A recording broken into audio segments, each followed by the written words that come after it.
salam kita curahkan kepada Nabi besar kita Nabi Muhammad Sallallahu Alaihi Wasallam beserta keluarganya, beserta para sahabat. Semoga kelak kita termasuk golongan umatnya yang mendapat syafaat beliau di hari kiamat kelak. Amin, amin ya rabbal alamin.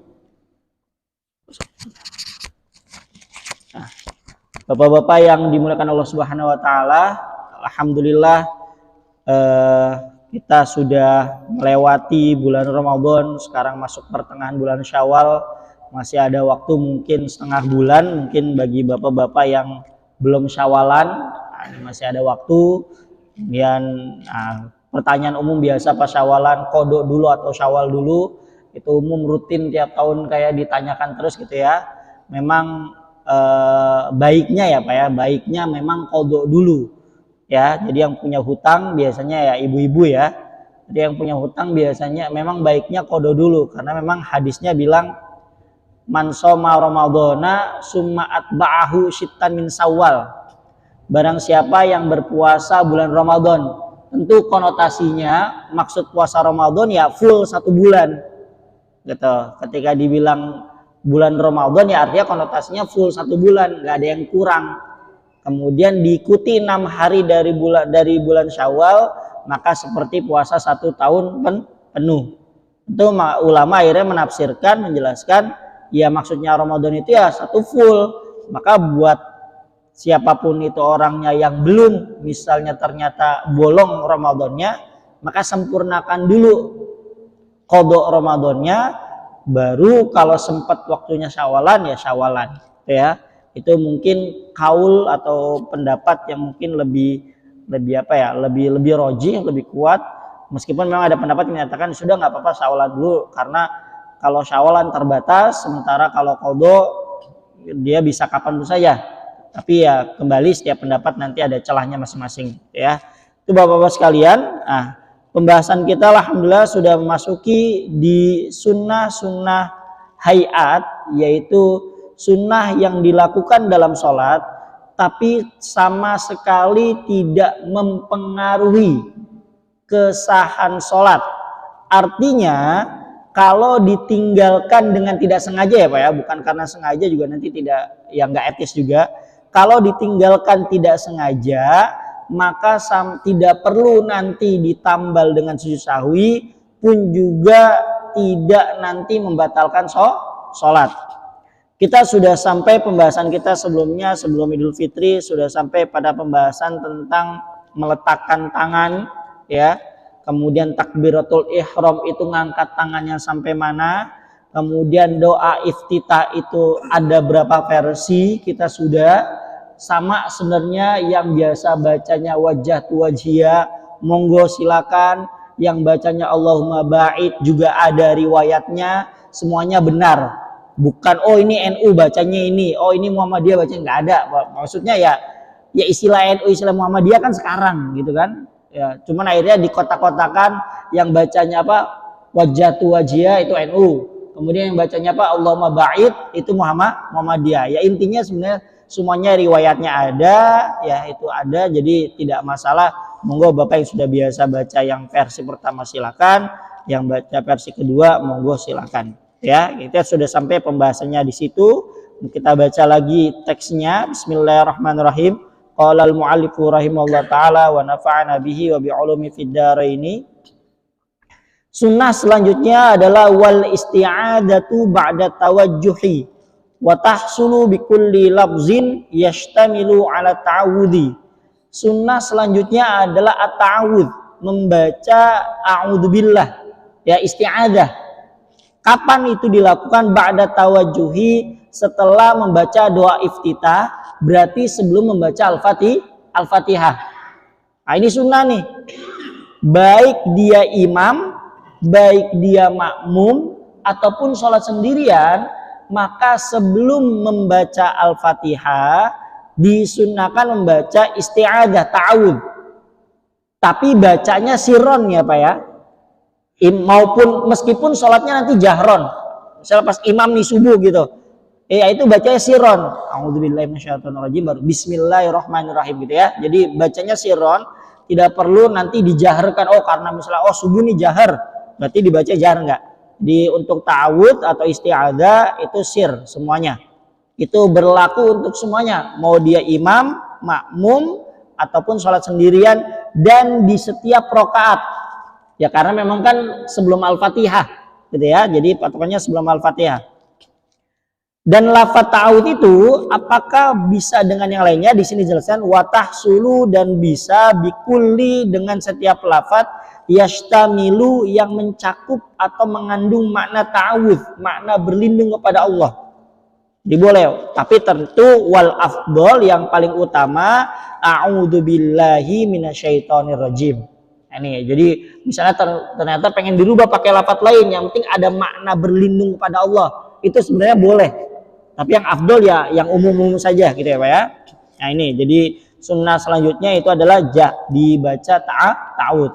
Kemudian wal jahru fi maudhi'ihi, jaharkan ya, di suaranya dikencengin dikit di tempatnya. Di mana tempatnya? Wa huwa as-subuhu, ketika sholat subuh ya, kita harus tahu. Wa aulata, dan 2 rakaat al-maghrib wal isya wal jum'ah wal aidan ya, sholat Jumat dan sholat Id. Apa standar jahar itu atau batasan level jahar itu adalah di sini jelaskan kalau siron itu bacaannya didengar telinga sendiri. Ya, itu kalau sir. Tapi kalau jahar minimal didengar orang sampingnya. Ya, dan jahar ini berlaku buat imam sama munfarid, orang yang sholat sendirian. Jadi kalau bapak misalnya sholat maghrib sendirian di rumah tuh, ya jadi tetap dijahar Pak. Ya, sholat isya sendirian misalnya di rumah, tapi tetap dijahar. Cuman ya jaharnya yang penting misalnya kalau di samping bapak ada istri, gitu kan, itu kedengeran. Misalnya nggak jemaah ya Pak ya, sendiri. Misalnya istri samping lah, lagi di rumah, itu kedengeran. Nah itu, jadi apa namanya standar jahar itu seperti itu, yaitu orang yang di dekatnya mendengar bacaan bapak. Ya itu, jadi di tempatnya masing-masing jaharnya, gitu kan. Tadi di sini sebutan subuh kita tahu sama 2 rakaat maghrib dengan isya. Nah kemudian sama tadi sholat Jumat dengan sholat Id. Nah sekarang ada pertanyaan, kalau misalnya ada orang mengqadha zuhur, zuhur itu siron atau jahar Pak? Sir ya. Tapi ternyata dia qadha zuhurnya pas waktu isya atau pas malam. Apakah harus sir atau jahar? Nah itu. Kebayang ya Pak ya pertanyaannya ya. Jadi kan ini aslinya sholat ini tuh sir. Cuman karena misalnya lupa atau ketiduran dan sebagainya, dia baru sempat qadhanya di waktu yang udah tenggelam mataharinya. Ya di malam hari lah. Atau sebaliknya. Lewat subuhnya telat. Subuh kan harusnya jahar ya Pak ya. Kemudian bangunnya kesiangan, ya kan, bangun jam 9 misalnya atau jam 7, berarti kan udah siang kan. Nah sholat subuhnya apakah tetap jahar atau siron? Karena sholat yang jahar itu memang sholat yang matahari masih gelap, itu ya yang jahar. Kalau siron itu yang udah terang-terang gitu. Nah itu seperti apa? Ternyata di sini patokannya adalah waktu mengqadhanya, bukan asli sholatnya. Kita kalau sholat zuhur kan siron ya Pak ya.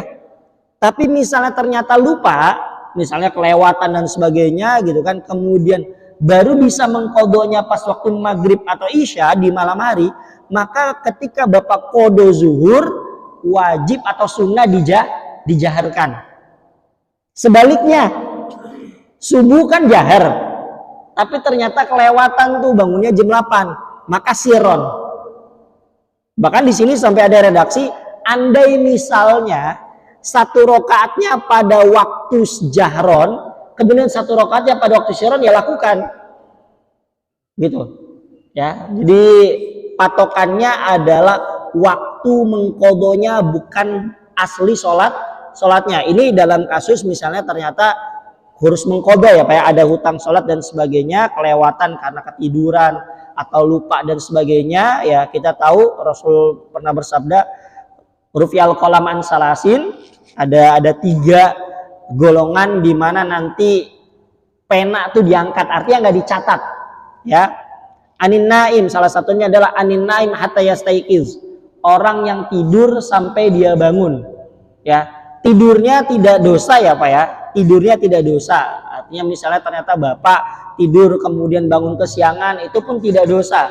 Ya, yang jadi masalah adalah penyebabnya. Kadang misal ternyata Bapak memang rutin tidur jam 10, biasa memang bangun jam 4. Nggak tahu qadarullah pas ini bangunnya ternyata jam 8 atau jam 9. Nah, itu nggak masalah Pak. Dan ini memang kembali luar biasanya Rasulullah ya Pak ya. Bahkan lupanya Rasul itu jadi syariat buat kita. Ya, lupanya Rasul itu jadi apa? Jadi patokan syariat buat kita. Ya, kita tahu asal muasal sujud sahwi, asal muasal qadha adalah karena Rasul kesiangan bangun subuhnya. Tentu definisi kesiangan bukan karena Rasul afwan tanda kutip kayak kita, oh nih kebluk dan sebagainya, itu jauh Rasul dari itu. Tapi memang sengaja Allah setting seperti itu. Ya. Jadi pas waktu sujud sahwi Rasul pernah sholatnya lupa. Dalam riwayat antara zuhur sama asar. Baru 2 rakaat udah salam. Ya kan? Baru 2 rakaat udah salam. Sahabat-sahabat yang para pembesar-pembesar yang senior-senior nggak ada yang berani negur. Gitu kan? Diem semua, Abu Bakar, Umar, semua diem. Tapi ada seorang sahabat, nah ini penting, bukan penting ya. Kadang sifat tanda kutip apa? Agak sedikit tidak sopan, itu kadang bisa penting juga Pak. Andai semuanya sesopan para sahabat Rasul itu bisa jadi nggak ada sujud sahwi. Tapi ya, karena ada satu sahabat yang memberikan, ya Rasulullah, aku sirotis sholat amnasita. Ya Rasulullah, apakah sekarang memang pas tadi engkau sholat Rasul, turun wahyu baru, kemudian menyatakan kalau sholat sekarang jadi diringkas 2 rakaat, atau memang engkau lupa Rasul? Rasul kemudian klarifikasi pertanyaan ini ke sahabatnya. Benar yang dikatakan tadi Dzuliyadain ya, sahabat ini diberi julukan. Benar Rasul. Rasul balik, lanjutin sholatnya, nambah sholatnya, kemudian sujud sahwi. Disitulah disyariatkan sujud sahwi. Bayangkan andai Rasul nggak lupa ya Pak ya, itu kita bingung tuh kalau lupa gimana caranya. Tapi kemudian setelah itu Rasul bilang, ma kuntu ansa, saya tuh nggak lupa kata Rasul. Walakin unasa, tapi saya sengaja tanda kutip dilupakan, dibuat lupa sama siapa? Sama Allah, supaya apa? Supaya jadi hukum. Itu luar biasanya. Ini sejarah sujud sahwi. Nah, sejarah apa? Qadha sholat juga sama. Kan definisinya gini Pak ya. Kalau namanya qadha itu kan sebenarnya aslinya nggak boleh, bukan nggak boleh. Artinya ya udah lewat udah. Contoh misalnya Pak. Ini Bapak masuk kantor, itu apa Bapak kerja jam 7 sampai jam 12. Kantor tutup jam 12. Terus Bapak baru datang jam 1. Wajib masuk nggak? Kan enggak kan? Ya emang udah lewat ya, udah lewat aja gitu kan. Ya anak sekolah misalnya jam 7 sampai jam 12, tapi dia baru masuk jam 1 siang. Kan nggak perlu dikodok kan? Ya udah selesai aja kan? Ya artinya udah lewat. Aslinya kan kodok kayak gitu kan? Tapi ya sahabat mikirnya kayak gitu. Tapi kemudian karena ada riwayat itu, Rasul subuh-subuh kesiangan Pak. Ya, beliau bangun matahari udah terbit. Disitulah akhirnya disyariatkan mengqadha sholat. Tuh ya, jadi ini luar biasa Rasul. Bahkan lupanya Rasul, kesiangannya Rasul. Nah, tapi kemudian jangan nanti jadi syariat. Oh Rasul aja pernah kesiangan. Berarti sunnahnya subuh kesiangan. Oh ini kacau Pak kalau nanti pakai pemahaman ini. Ya Rasul kesiangannya 1 kali. Nah itu masalahnya. Kita bisa berkali-kali gitu ya. Dan itu sengaja memang Allah buat supaya jadi landasan. Sama seperti dalam riwayat tawaf ya Pak ya. Itu Rasul ketika pertama kali tawaf ya di Hajjah Wada, itu Rasul tawafnya ternyata pakai unta Pak. Ya. Di Rasul itu tawafnya pakai unta. Padahal ya afwan kaki Rasul masih sehat semuanya. Tapi Rasul tawafnya pakai unta. Tapi barokahnya riwayat itu akhirnya kita paham, oh berarti ternyata tawaf berjalan kaki pakai kaki sendiri itu bukan bagian, artinya bukan syarat sahnya tawaf. Artinya boleh berkendara. Makanya kenapa yang nggak kuat-kuat kan boleh pakai apa? Kursi roda kan? Artinya kan ini memudahkan. Kita nggak perlu pusing-pusing nyari riwayat kan, nggak perlu ulama, nggak perlu mikir ijtihad. Ini kalau orang yang nggak kuat, kudu gimana nih? orang yang nggak kuat jalan gimana?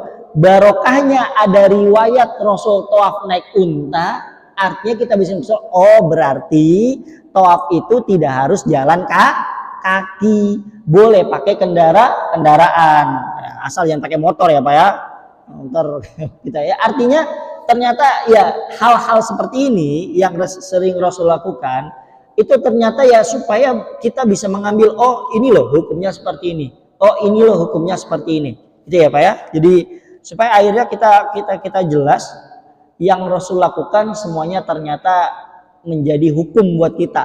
Lupanya kesiangannya Rasul itu menjadi landasan hukum buat kita, ya Pak ya. Ini tadi terkait tentang kalau kita mengqadha itu jahar atau sirron, patokannya adalah waktu qadhonya kapan, bukan asli sholatnya seperti apa, ya Pak ya. Kemudian wal israru fi maudhi'ihi, kemudian disirkan di tempatnya ya. Kalau tadi sunnah jahar di tempatnya, sebaliknya juga sunnah sir di tempatnya.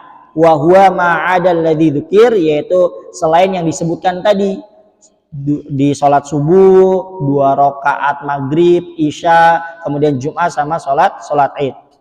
Wa ta'min, kemudian membaca apa? Amin.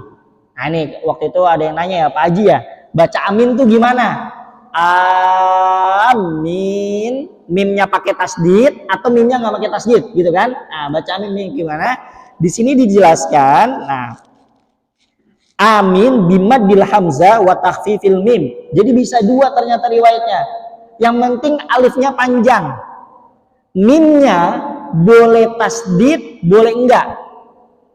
Ya, boleh dua-duanya. Di sini jelaskan bimaddil hamzah dengan dimadkan, dipanjangkan hamzanya, wa takhfifil mim.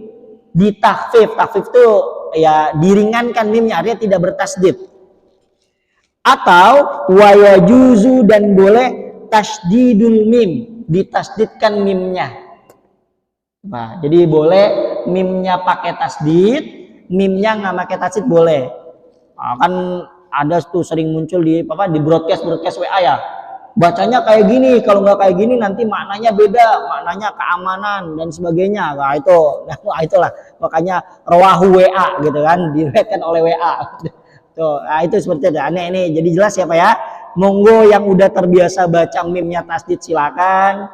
Yang terbiasa memang udah biasa dari kecil mimnya nggak tasdid juga ternyata benar juga. Aman ya Pak ya. Jadi sudah ini aman, nggak usah ribet-ribetin lagi.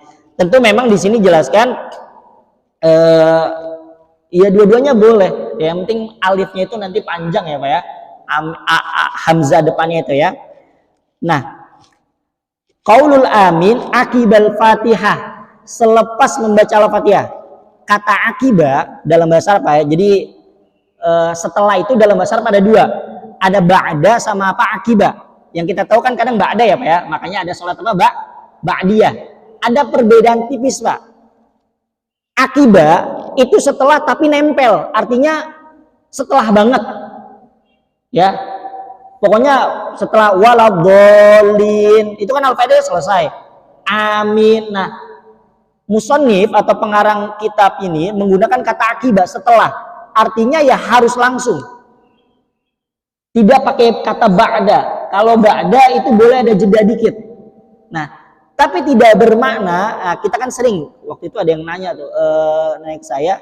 Terus gimana kan sering Bapak mungkin sering dengar kan waladhdallin rabbighfirli. Pernah dengar Pak?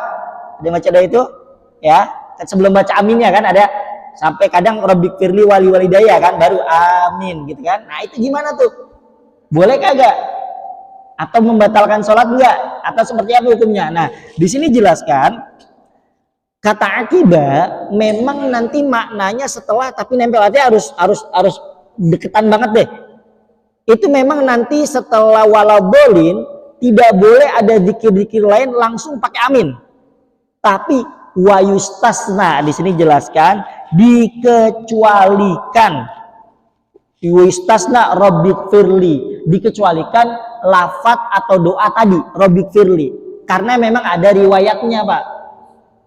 Ya, tapi kesunahan membaca rabbighfirli ini berlaku untuk yang membaca Al-Fatihah. Berarti imam sama orang yang sholat sendiri. Makmum kan nggak baca kan? Makmum kan lagi dengerin kan?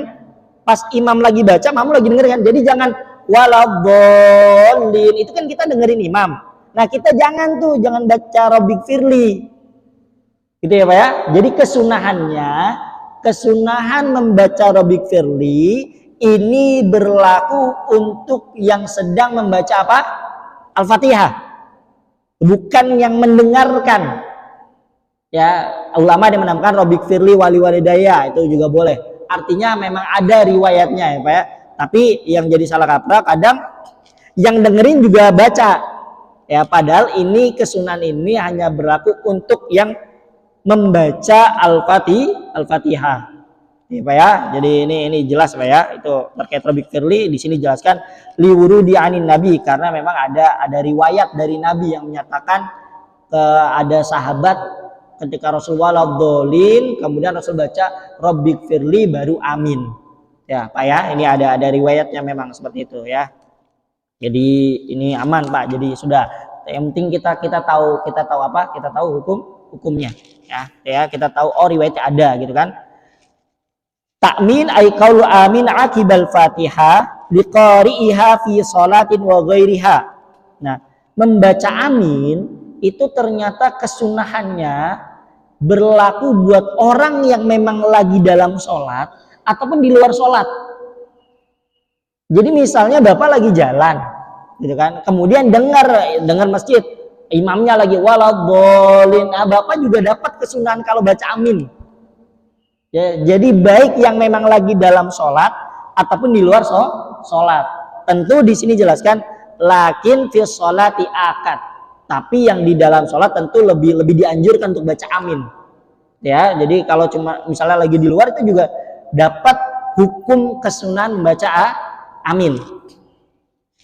Wa yu'minul ma'mum ma ta'mini imanihi. Nah ini sunnah ya Pak ya. Makmum itu apa ya, bukan seharusnya, sebaiknya atau berusaha supaya aminnya bareng dengan aminnya siapa? Imam. Karena kita tahu riwayatnya yang ketika makmum imam aminnya bareng dengan aminnya imam itu nanti diamini oleh siapa? Malaikat. Ya, jadi dibarengin. Nah, karena bahasanya dibarengin berarti imam juga baca amin. Gitu ya Pak ya? Imamnya juga baca amin. Nah, ini yang bisa jadi imam dan sebagainya. Jadi imam memang meskipun pendapat imam baca amin ini memang ada beberapa pendapat ya, tapi dalam mazhab Syafi'i memang imam tetap baca amin. Tapi kalau mazhab Maliki itu memang imamnya nggak baca, jadi cuma waladhdallin, udah langsung makmumnya aja yang amin, imamnya enggak. Tapi kita misalnya menganut mazhab Syafi'i itu baca juga imamnya waladhdallin, nanti biar sama-sama pas. Ketika sama-sama maka itu diamini oleh malaikat. Malaikat siapa yang dimaksud di sini? Di sini dijelaskan malaikat yang dimaksud. Ada yang bilang ini jami'ul malaikah, semua malaikat. Ada yang bilang hanya para hafazoh. Hafazoh itu malaikat-malaikat penjaga. Ya, intinya memang ya siapapun malaikatnya, ketika kita tahu ini doanya atau amin kita dibarengin oleh malaikat, kan judulnya luar biasa lah, gitu ya Pak ya. Wa yajharu bihi, dan ya dijaharkan baca aminnya gitu ya. Setelah itu apa? Wa qira'atu surati ba'dal Fatihah, membaca surat setelah Al-Fatihah li imamin, buat imam, wa munfaridin, dan orang yang sholat sendirian, fi raq'atai subahi, di 2 rakaat subuh, wa aulatai ghairiha, dan 2 rakaat selainnya. Wa takunu qira'atu surati ba'dal Fatihah, dan membaca suratnya itu setelah Al-Fatihah. Falau qaddama surata, seandainya ada seseorang mendahulukan baca surat dulu sebelum Al-Fatihah, lam tuhsab, maka nggak dihitung tuh suratnya. Artinya kalau mau harus diulang lagi sunahnya. Nah, terkait membaca surat, mana yang lebih afdol? Satu surat full pendek atau satu ayat atau bukan satu surat full tapi panjang. Ya, Pak ya. Nah, ini perbedaan ulama ya, intinya kita tahu ya, faqra'u ma tayassara min. Intinya di situ aja ya, Pak ya. Apa ya? Bacalah yang mudah. Gitu ya. Bacalah yang mudah dan sebagainya. Tentu memang kalau kita baca di kitab hadis sebagainya, ada memang surat-surat yang Rasul dawamkan. Oh, kalau subuh Rasul surat apa, ayat pertama, rakaat pertama baca ini, rakaat kedua baca ini, itu ada memang, gitu kan? Tapi kan tidak semua orang mampu, maka kaidah umumnya bacalah yang mudah. Dan kesunahannya rakaat pertama itu lebih panjang daripada rakaat kedua. Tentu ini kalau sendirian ya, Pak. Artinya ya kesepakatan bareng-bareng lah. Atau kalau jadi imam, lihat kondisi makmumnya. Ya, lihat kondisi, jangan sampai nanti dipanjang-panjangin kemudian waktunya sempit dan sebagainya. Artinya misal Bapak bertugas sebagai imam juga harus bijak melihat siapa makmumnya ya. Rasul ketika sholat kemudian mendengar anak kecil nangis dan sebagainya, Rasul segerakan. Karena khawatir, kan ada kemungkinan juga kan itu nangisnya di luar masjid kan, Pak ya.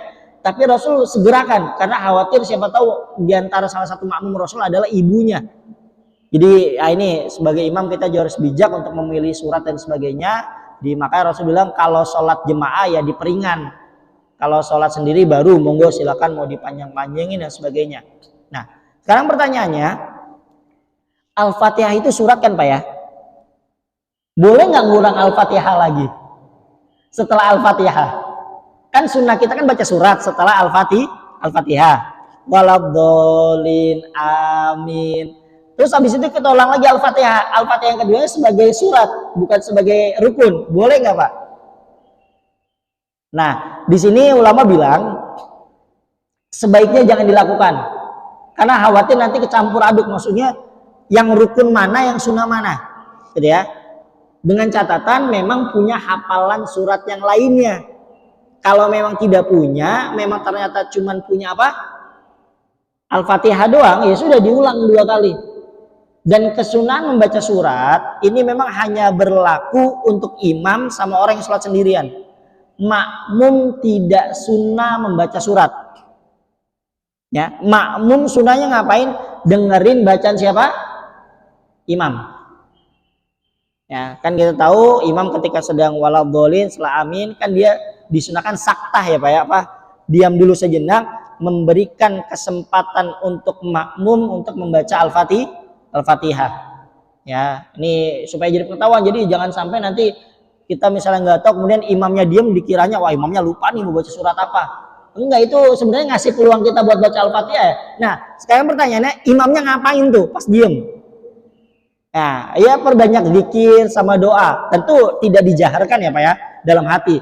Jadi ketika waladhdallin amin, itu kan imamnya disunahkan dianjurkan saktah, diam dulu sejenak, ngasih peluang buat makmum untuk membaca Al-Fatihah. Nah, pada saat itu imamnya ya diisi dengan doa. Tentu doanya tidak jahar ya, Pak ya, mati saja. Ya. Itu jadi nah baru setelah itu membaca surat. Nah, makmum tidak disunahkan ikut membaca, mendengarkan bacaan imam. Jadi kesunahan membaca surat ini hanya berlaku untuk imam sama orang yang sholat sendirian. Ya, Pak ya, ini membaca surat, terkait baca surat. Selanjutnya yang menjadi kesunahan adalah wat takbiratu, takbir intikal, Pak. Takbir apa? Perpindahan dari satu rukun ke rukun yang lainnya. Ya, di sini jelaskan ingdal khafdilir ruku, ketika turun untuk ruku, wa raf'i minhu, ketika bangkit dari ruku, ay raf'i sulbi minar ruku, mengangkat sulb, ini tulang ketika dari ruku. Nah, untuk takbir intikal itu disunahkan ditatwil, Pak, dipanjangin. Supaya maksudnya panjangin seperti apa? Jadi misalnya pas ruku, biar antara takbir sama posisinya itu penuh sama takbir. Jadi Allahu Akbar, pas juga Allahu Akbar. Kalau takbir pas takbiratul ihram itu kan pendek, supaya bareng sama apa niatnya, Allahu Akbar. Nah itu, jadi takbiratul ihram sunahnya yang pendek, supaya bareng sama niat. Tapi takbir intikal itu memang dianjurkan, disunahkan, disesuaikan dengan gerakan Bapak. Jadi jangan pas mulai doang, jadi pas mau berdiri baru Allahu Akbar, baru berdiri. Gitu ya. Nah, buat yang apa namanya? Istilah kita Pak Bilal atau mubalik Pak, yang kadang tuh kan ada imam terus yang ngulangin perkataan siapa? Imam tuh. Apa istilahnya sini Pak? Bilal ya. Bilal atau mubalik itu juga dia ngikutin apa kata imam ya Pak ya. Jadi ketika imam Allahu Akbar ya dia juga Allahu Akbar. Nah, kadang yang masalah ketika bangun dari ruku, Sami Allahu liman hamidah, kadang ada yang mubalik bacanya apa? Rabbana lakal hamd gitu kan. Nah, ini sebenarnya dalam pandangan Syafi'i bukan seperti itu caranya.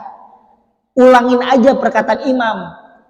Jadi ketika imam Sami Allahu liman hamidah, si Bilalnya atau istilah mubaliknya juga ngulangin juga Sami Allahu liman hamidah. Karena kan memang tugasnya adalah mengulang perkataan siapa? Imam. Karena boleh jadi tidak kedengaran ke belakang dan sebagainya gitu Pak ya. Jadi baca takbir intikal, takbir perpindahan itu disunahkan memang panjang supaya sesuai dengan gerakan kita. Ya. Jadi makanya pas bangun dari sujud kan Allahu Akbar kan panjang supaya pas tuh. Jadi nggak cuma pas di awal gerakannya doang, ya Pak ya. Selanjutnya apa kesunahannya? Wa qaulu sami'allahu liman hamida, membaca sami'allahu liman hamida hina yarfa'u ra'sahu minar ruku, ketika mengangkat kepalanya dari ruku. Walau qala, seandainya seseorang berkata man hamidallaha sami'alahu kafa. Nah, ini sama aja sebenarnya makna ya Pak. Jadi kan kalau sami'allahu liman hamidah itu artinya Allah mendengar orang yang memujinya. Di arti sami'a itu mendengar, Allah mendengar orang yang memujinya. Kemudian pengen dirubah pakai ini, man hamidallah, siapa yang memuji Allah, sami'alahu, Allah mendengarnya, dibolak-balik ya. Nanti sebenarnya boleh. Ya, cuma dah kita yang umum saja ya, sami'allahu liman hamidah. Wa makna sami'allahu liman hamidah, maknanya dari kata sami'allahu liman hamidah secara makna artinya taqabbalallahu minhu hamda wa jazahu. Semoga Allah menerima pujian dari hamba tersebut dan memberikan balasannya. Ya, itulah kenapa sholat secara bahasa itu artinya adalah ad-du'a, doa. Ya karena isi sholat semuanya adalah doa. Ya itulah kenapa dalam sebuah kesempatan pernah ada orang Arab Baduy sholat tapi sambil ngobrol Pak. Ya karena dulu kan apa ya, syariatnya belum sempurna ya Pak ya, artinya belum detail. Jadi boleh jadi belum diterangin sama Rasul, dan pikiran sahabat selama belum diterangin Rasul berarti boleh, hukum aslinya kan boleh semuanya. Jadi orang Arab Baduy itu sholat sambil ngobrol, nanya ya kayak bapak apa kabar gitu, nanya nama dan sebagainya gitu. Dan ini ya sahabat yang lain, yang para sahabat-sahabat dia jengkel, marahin dia gitu kan, marahin dia. Nah ini luar biasanya Rasul tuh nggak pernah menyalahkan ya Pak ya, maksudnya bahkan dalam riwayat abdi dalamnya Rasul kayak Anas bin Malik dan sebagainya, ini Rasul punya beberapa abdi dalam ya Pak ya, anak-anak kecil yang memang sengaja dititipkan ke Rasul ya, kalau bahasa sekarang abdi dalam, biasa di kesultanan tuh abdi dalam memang sengaja mengabdi sama Rasul. Salah satunya Anas bin Malik dan sebagainya itu pernah meriwayatkan Rasul tuh nggak pernah ketika misalnya kita melakukan kesalahan langsung menghardik, ini nggak pernah. Tapi tanya dulu, lima fa'alta kada, kenapa kamu melakukan ini? Ditanya dulu alasannya kenapa. Oke, ditanya dulu, tidak langsung dipotong cut. Ini salah.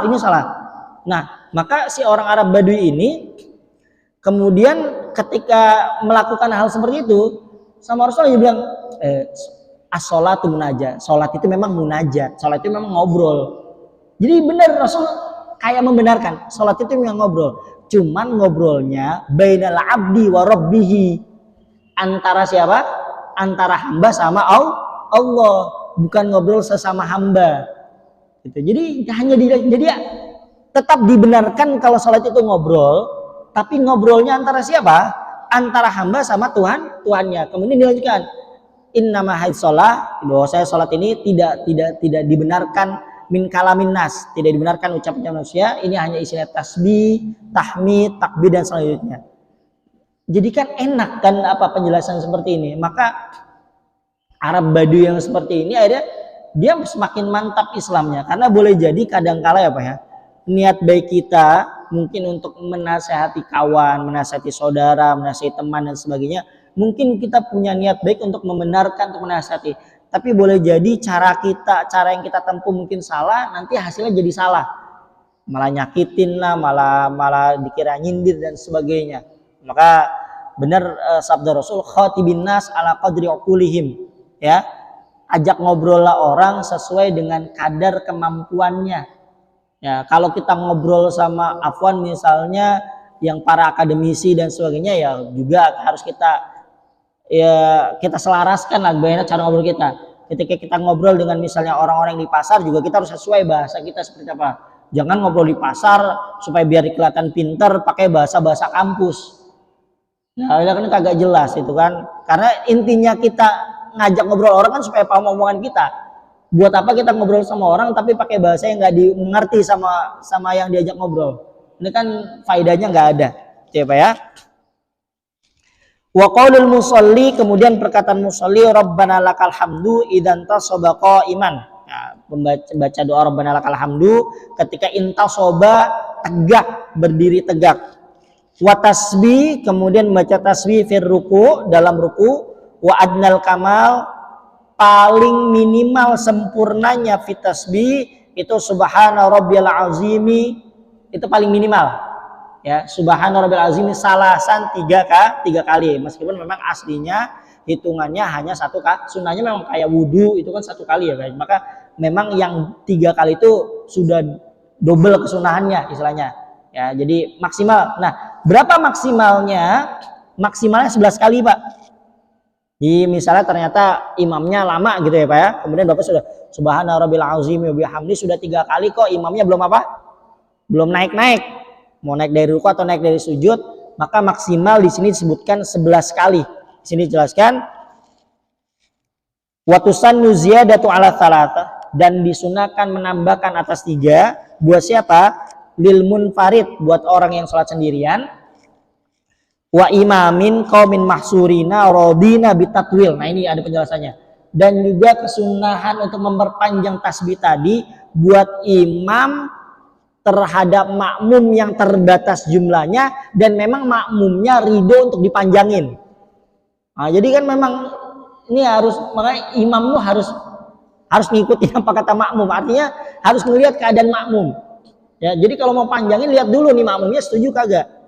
Nah, kalau misalnya setuju untuk dipanjangin, maksimalnya di sini ila ihda asyarah, sampai 11 kali, wala yazidu ahadun ala dzalik, enggak boleh lebih dari itu. Jadi kalau mau baca panjang, tasbihnya panjang, Bapak misalnya sholat sunnah gitu kan, atau misalnya jadi imam tapi makmum yang setuju untuk dipanjangkan, maksimal bacanya sampai 11 kali. Subhana rabbiyal a'la wa bihamdi atau subhana rabbiyal azim wa bihamdi, itu masing-masing 11. Oke ya. Wa tasbih fi sujud, juga tasbih dalam sujud. Wa adnal kamal, paling minimal sempurnanya subhana rabbiyal a'la. Ya, tadi subhana rabbiyal azim, ini subhana rabbiyal a'la. Wal akmal fit tasbih war ruku masyhur ya. Yang paling sempurna atau bacaan paling sempurna dalam di tasbihnya ruku sama tasbihnya sujud itu sudah masyhur, sudah jelas sekali ya, kita tahu subhana rabbil azim wa bihamdi, subhana rabbil a'la wa bihamdi, ini sudah jelas ya Pak ya. Kemudian yang kesunahan selanjutnya adalah wa wad'ul yadaini, meletakkan 2 tangan alal fakhidaini, di atas 2 paha, fil julusi, ketika duduk, litasyahudil awal wal akhir, baik di tasyahud awal atau tasyahud akhir. Nah ini wa yabsutu yadal yusra, yabsut itu apa? Diginiin Pak, renggangkan tangan yang kanan, renggangkan tapi renggangkan standar aja Pak ya, nggak sampai kayak gini. Renggangkan yang kanan biasa, bihaisu sekira tusamitu ru'us wa rukbah, sekiranya ujung-ujung jari itu sesuai sama apa ini? Dengkul apa ini namanya? Dengkul ya Pak ya. Jadi ujungnya nempel gini.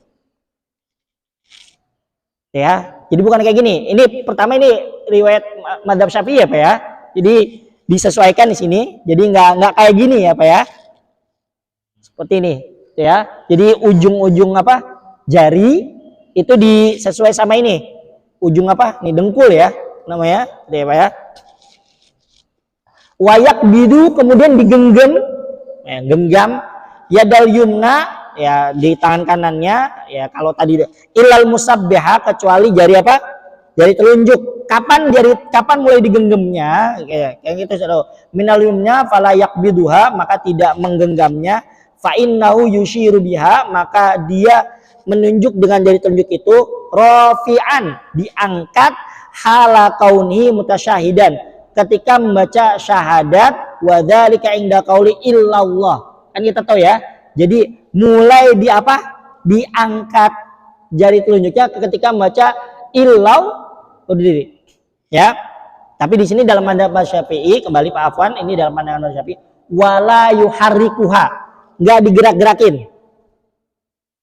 Kembali ini dalam mazhab Syafi'i bukan berarti yang digerak-gerakin salah ya Pak ya Afwan. Ini kembali kita ingatkan lagi bukan berarti yang digerak-gerakin salah karena memang riwayatnya dua-duanya ada. Ya. Nih di sini ada penjelasannya la yusannu tahrikuha tidak disunahkan untuk menggerakkannya. Tapi di sini lagi waqila yusannu waqad warada kullun minhuma fi khabarin. Pendapat atau riwayat yang menyatakan digerakkan juga ada dalilnya, riwayat yang menyatakan tidak digerakkan juga ada dalilnya. Atau malah sudut pandang gini, mazhab Syafi'i sebenarnya juga tetap gerakin, tapi dalam pandangan Syafi'i gerakinnya cuma sekali doang, yaitu pas diangkat, pas illallah gerakan, gitu. Tapi mazhab lain enggak, tetap digerak-gerakin, gitu ya. Atau ada yang bilang adaro tuh apa? Diputarkan gitu atau dinaik turunkan. Jadi riwayatnya ada semua Pak, ini hanya ya ini pemahaman saja. Jadi aman dah ya. Meskipun di sini tapi kembali ini ala madzhab Syafi'i ya di sini jelaskan karena ini menguatkan ya Pak ya. Ini menguatkan di sini hanya saya bacakan saja tapi bukan berarti nanti buat Bapak yang sudah terbiasa menggerakkan kemudian berubah dan sebagainya. Ini kembali ke Bapak masing-masing. Di sini kan wal khobaroni sahihani. Jadi dua riwayat yang menyatakan digerakkan dengan riwayat yang tidak digerakkan juga sama-sama sahih derajatnya. Gitu Pak ya. Wa inna ma qaddamul awwal ala tsani. Lantas kenapa madzhab Imam Syafi'i mengambil yang pertama artinya tidak digerakkan di sini? Li anna adama tahrik karena tidak menggerakkan jari telunjuk itu ansabu li shalah. Kayaknya lebih cocok deh buat sholat. Kenapa? Karena sholat itu dianjurkan atau dituntut kita untuk khusyuk. Yang namanya khusyuk ya konotasinya diam itu. Ya, tapi ini pandangan madzhab Syafi'i ya Pak ya, tidak lantas nanti menyalahkan yang gerak-gerak dan sebagainya gitu ya Pak ya. Nah ini. Jadi bahkan di sini fa'in harrakaha bahkan dalam madzhab Syafi'i andai misalnya kita gerakan Pak itu hanya kuriha makruh tidak sampai wala tabtulu sholatuhu fil asohi tidak sampai nanti sholatnya batal karena memang kan kita tahu dalam pandangan Syafi'i kan gerakan 3 kali berturut-turut kan batal ya Pak ya.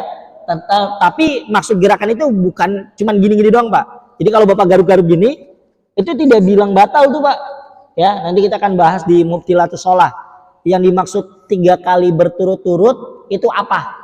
Karena memang untuk dalam madzhab Syafi'i ya terkait yang membatalkan sholat terkhusus gerakan itu memang lebih lebih strike, lebih ketat ketimbang madzhab yang lainnya.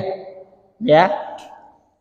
Ini jadi monggo Pak yang memang terbiasa gerak ya enggak itu ala amru lakum. Jadi dilanjutkan saja gitu Pak. Ini hanya pandangan saja.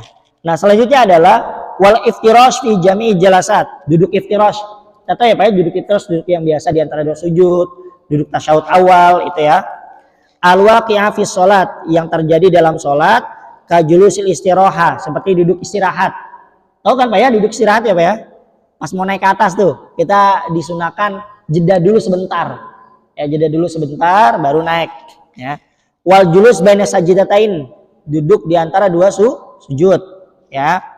Wa julus tasyahudil awal ya, duduk tasyahud awal itu pakainya julus iftirash ya.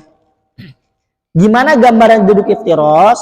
Ayat lisa saksu, di mana seseorang duduk ala ka'bil yusra. Ini pakai yang sebelah kiri, ya kita sudah mafhum semua ya bentuknya ya Pak ya. Ja'ilan zahrahu lil ardi, kemudian bagian depannya nempel ke tanah, wa yansibu qadamul yumna, kemudian kaki apa nih? Telapak kaki kanannya itu di apa? Kan diginiin kan Pak ya? Seperti ini ya. Jadi ditegakkan ya Pak ya, iftirash tuh seperti ini. Ya. Jadi dia duduk dengan ininya yang kirinya ke tanah, kemudian ininya dirikan. Gini Pak ya. Ini namanya duduk apa? Iftirash. Ya. Karena nanti ada duduk iftirash sama duduk apa? Tawarruk gitu ya. Wayan sibu qadamul yumna wa yadau bil ardi atrafa asabihi lijiatil kiblat. Nah, jari-jari yang tadi sebelah kanan, kaki kanannya itu ditekankan ke tanah supaya menghadap kiblat, jadi agak ditekuk. Ini buat yang mampu ya Pak ya. Jadi misalnya ternyata ada masalah di kaki dan semuanya, tidak perlu dipaksakan Pak. Kembali, hukum ini atau tata cara ini berlaku standar keadaan, dalam keadaan yang standar, keadaan yang umum. Ketika misalnya ada sakit dan sebagainya, itu sudah Pak, aman itu ya, rukso dan sebagainya ya. Ini untuk yang standar, misalnya yang masih kakinya sehat dan sebagainya. Tapi kalau misalnya punya bisul nih atau punya apa nih misalnya sebagainya, ya sudah semampunya duduknya seperti apa ya Pak ya, itu nggak masalah. Kemudian wat tawaruk, duduk tawaruk ya, duduk tasyahud akhir. Nah itu ya. Fil jalsatil akhirah, di duduk terakhir, min jalasati shalah, wa hiya julusut tasyahudil akhir, duduk tasyahud terakhir, wa tawarruk mithlul iftirash, duduk tawarruk itu sama seperti duduk iftirash, illa kecuali annal musalli, orang yang salat itu yukhriju, mengeluarkan yasarahu, kaki kirinya, ala hayati fil iftirash min jihati yamini. Kan di kalau yang ini tawarruk kan kaki kiri agak keluar kan, nah itu seperti itu ya. Wa yusiku warikahu bil ardi, kemudian afwan bagian bokongnya tuh nempel ke tanah gitu ya. Kemudian yang masbuk seperti apa nih duduknya? Apakah duduknya tawarruk atau iftirash? Nah di sini amal masbuku wasahi fayaftarishani. Adapun orang yang masbuk atau orang yang lupa, maka dia tetap duduk ngikutin imam, tapi tidak duduk tawarruk, tapi duduknya duduk iftirash ya. Jadi bukan duduk tasyahud akhir nih, misalnya Bapak baru 3 rakaat, imamnya 4 rakaat, ya Bapak jangan ngikutin imam kayak gini ya, tapi duduknya duduk iftirash ya Pak ya, kalau yang masbuk ya. Wa taslimatus tsaniyah, kemudian salam yang kedua, amal ula, adapun salam yang pertama, fasabaqo anna min arkanis shalah, sudah lewat bahwasanya itu bagian dari rukun salat. Nah, ini Bapak-bapak sekalian, alhamdulillah sudah selesai rukun salat, dari mulai kita rukun, kemudian ada sunnah hay'a, ada sunnah ab'ad yang 2, kunut dengan apa? Witir ya. Kemudian ada ini sunnah hay'at, yang mana di sini semuanya adalah sunnah. Di sini dijelaskan ya bahwasanya tidak dianjurkan sengaja meninggalkan sunnah ini. Jadi jangan sengaja ya Pak. Maksudnya karena sekarang udah tahu nih, oh ini tuh nggak sama sekali berpengaruh kepada keabsahan sholat, kemudian Bapak sengaja tinggalkan, ini juga nggak dibenarkan ya. Ini juga tidak dibenarkan. Maksudnya kenapa kita belajar ini, supaya tahu kalau misalnya ternyata tidak melakukan ini, sama sekali tidak perlu ngapa-ngapain, nggak perlu sujud sahwi, bukan berarti nanti sholatnya juga batal.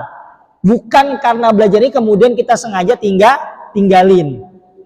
Boleh misalnya sengaja tinggal karena ada udzur dan sebagainya, misalnya ternyata waktunya mepet, ya kan, waktunya mepet sekali, supaya akhirnya tidak baca tasbih ruku, tidak baca tasbih sujud, gitu kan. Nah itu kan karena ada udzur. Tapi kalau memang sengaja, benar-benar sengaja meninggalkan, itu juga tidak dibenarkan ya. Nah ini itulah apa ya, bukan fitnah, ya ujian, cobaannya belajar juga seperti itu. Makanya kenapa dalam Ibnul Qayyim ya, dalam Saidul Khatir itu menyatakan belajar yang rukhsah, belajar yang ringan-ringan itu nanti celahnya juga kita gampangin. Jadi oh ini tuh ternyata boleh loh ditinggalin. Jadi kadang celahnya masuknya ke situ. Oh ternyata ini boleh ya. Kadang setannya masuk ke situ godanya. Oh ya karena cuma rukhsah lah. Wah ini karena ini misalnya tadi kita belajar ini kan cuma sunnah hayat. Kalau nggak dilakuin nggak apa-apa. Kemudian nggak ngelakuin. Nah celahnya kadang di situ. Maka kita niatkan kita belajar supaya kita tahu aja dulu. Andai misalnya kita lupa dan semuanya, sama sekali tidak berpengaruh ke sholat kita, ya. Itu mungkin bapak-bapak sekalian pembahasan kita pada pagi hari ini. Monggo mungkin ada yang mau bertanya. Wah, Masya Allah. Pak Haji, monggo Pak Haji. Waalaikumsalam.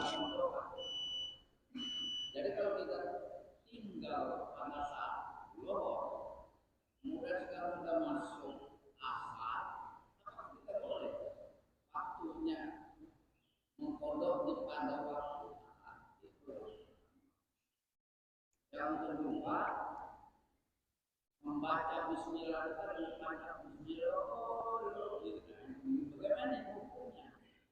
Kalau kita di musabaqa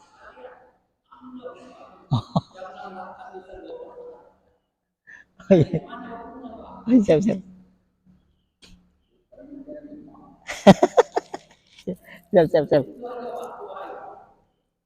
Baik, pertama terkait kodo ya berarti ya Pak Haji ya. Jadi riwayat Rasul pernah menyatakan man nama an sholatin au nasiyaha falyusalliha idza dzakaraha. Man nama an sholatin, barang siapa yang ketiduran ya, man nama an sholatin, barang siapa yang ketiduran kemudian kagak sholat ya kelewatan au nasiya atau lupa karena sibuknya ngurusin dunia dan sebagainya gitu kan sibuknya, falyusalliha maka hendaklah dia langsung sholat atau qadha idza dzakaraha seketika dia ingat. Ini zuhur kelewat nih. Pokoknya mungkin saking sibuknya di kantor gitu kan. Tahu-tahu adzan asar, tek Allahu Akbar. Waduh, belum zuhur nih. Gitu kan. Nah, itu ya sudah. Pada waktu itu sholat zuhur dulu. Nah, kemudian bertanya zuhur dulu atau asar dulu? Gitu kan ya, tergantung lihat kondisi Pak. Kalau memang pada kondisi di Bapak jemaah asar ya asar dulu aja. Kalau ternyata Bapak di masjid kan ya sudah asar dulu aja. Gitu ya. Kalau misalnya ternyata memang sendirian ya zuhur dulu berurutan gitu ya Pak ya. Jadi misalnya ternyata Bapak dalam kondisi memang asarnya mau jemaah ya silakan asar dulu. Gitu. Jadi seperti itu. Tidak sampai jangan ditunda nanti aja lah ketemu zuhur besoknya. Ya kalau ketemu, kalau kagak ya wallahu alam bishawab itu jangan sampai. Karena ini masalah utang. Ya, utang tuh kudu cepet-cepet dibayar gitu ya, Pak ya. Itu. Kemudian terkait bismillah pas kayak kori-kori gitu ya, Pak ya. Ini wallahu alam bishawab, Pak. Itu bukan bilang saya. Ya wallahu alam bishawab lah itu. Ya, itu intinya gini apa ya? Ya kita kan mungkin belajar tajwid ya, misalnya ada nama harokat dan sebagainya gitu Pak ya. Kemudian kita tahu istilah ada lahnun khafi, ada lahnun jali, ada kesalahan ringan, ada kesalahan fatal gitu kan. Maksudnya kesalahan ringan adalah kesalahan yang nanti tidak merubah makna ayat, atau juga ada lahnun jali, itu kesalahan nanti merubah makna ayat. Nah ini nggak tahu apakah seperti memang ada anjuran dari Rasul ya, kalau engkau ngaji maka tagona di apa ya dilantunkan. Memang ada riwayatnya gitu kan, ada riwayatnya memang, tapi sampai dalam itu wallahu alam saya gitu ya Pak Haji ya. Itu mungkin kepada ahlul Quran lah kayak Ustadz Barkun. Nah ini ada mungkin ada Ustadz Akram dan sebagainya, nanti itu mungkin lebih mantap banyak ya Pak ya. Itu mungkin Pak Haji ya. Ada lagi Pak? Wah monggo silakan Pak. Assalamualaikum Pak Ustadz. Mau nanya yang tadi tuh perihal masbuk, misalkan kita di rakaat terakhirnya duduknya itu kelupaan gitu Pak Ustadz.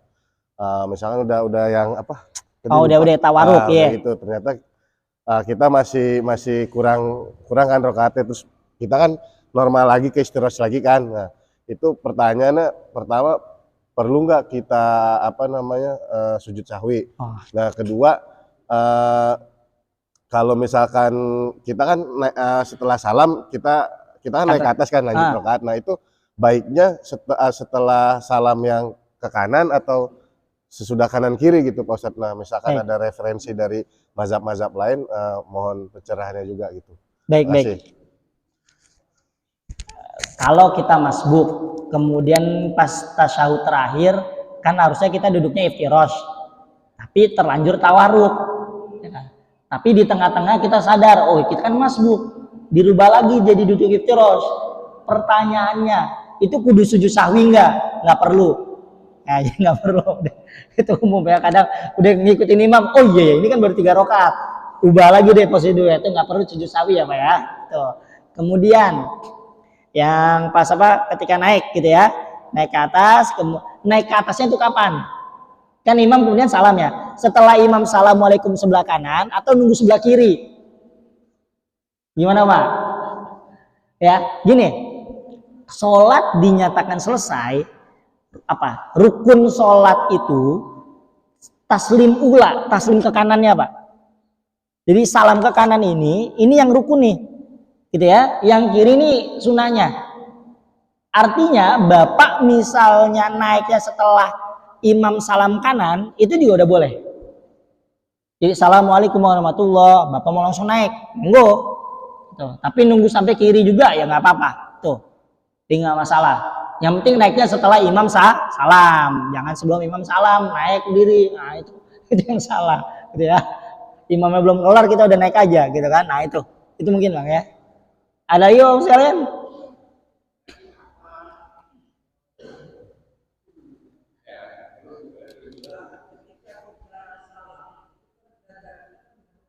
Iya.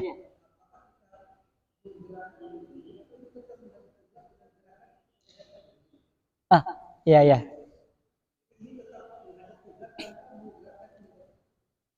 Iya, iya. Iya nih. Wah, yang gerak tuh kepalanya doang atau sama badannya gitu ya. Iya, betul. Betul, betul.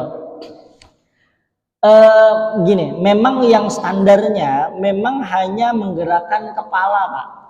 Yang standarnya menggerakkan kepala, gitu ya. Standarnya menggerakkan kepala, karena definisi menghadap kiblat itu juga dalam artian menghadap kiblat secara majazi, secara bukan hakiki ya, Pak ya. Karena gini, apakah setiap sholat kita menghadap kiblat? Enggak, Pak.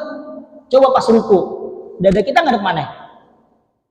Ke bawah kan, bukan kiblat. Nah itu, jadi makanya di kitab itu dijelaskan ya definisi menghadap kiblat ya pas pada posisi tertentu yang memang benar-benar menghadap kiblat. Ketika berdiri, ini semuanya ngadep kiblat. Pas ruku kan nggak ngadep kiblat kan Pak ya? Ini dada bapak ngadep ke bawah loh, bukan ke kiblat kan? Nah itu kan kadang, oh iya juga ya, udah baru kepikiran kan. Ya, jadi definisi hadap kiblat itu memang ada yang sifatnya majazi, artinya apa ya? Bukan aslinya. Tapi secara umumnya ya memang ya itu ngadap kiblat. Itu seperti itu. Jadi cukup kepalanya saja ya Pak ya. Assalamualaikum warahmatullahi wabarakatuh. Tidak sampai, tidak harus nanti menggerakkan apa? Badan. Apalagi sampai kretek gitu kan. Ini mah pegel Pak.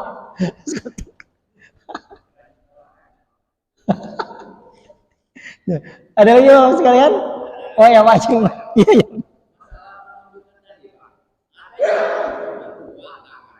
Gimana? Dua ininya. Oh.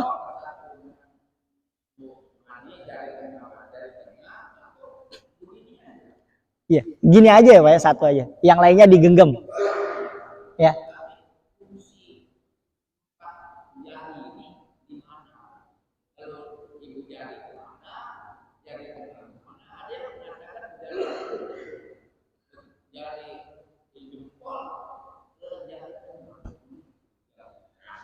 Iya, nah, nih kadang gini apa nih? Nih hal-hal yang detail-detail seperti ini, makanya benar kata sabda Rasul ya Pak ya. La yushaddaddin ahadun illa ghalabah. Tidak ada satu orang pun yang apa sih ngetatin agama kecuali dia nanti bakal kalah. Artinya hal-hal yang fleksibel seperti ini, ya sudah alhamdulillah. Bapak misalnya, ya begini, yang penting ininya nunjuk Pak. Nah itu yang penting ininya nunjuk. Ya, dan ininya genggam, 4 jarinya genggam, ya, 4 jarinya genggam, ininya nunjuk, udah yang penting itu. memang nggak ada detailnya gitu kan, nggak ada detailnya ini kudu seperti apa gitu ya Pak. Jadi udah yang penting ininya nunjuk ya sudah itu aja cukup ya. Itu mungkin lagi deh. Ada lagi ya Bapak sekalian? Cukup ya? Baik. Terima kasih Bapak-bapak sekalian untuk pembahasan kita pada pagi hari ini. Hadanallahu iyyakum ajmain. Semoga apa yang kita pelajari bisa bermanfaat. Mohon maaf atas segala kesalahan. Kita tutup dengan baca doa kafaratul majelis. Subhanakallahumma wa bihamdika asyhadu an la ilaha illa anta astaghfiruka wa atubu ilaik. Assalamualaikum warahmatullahi wabarakatuh.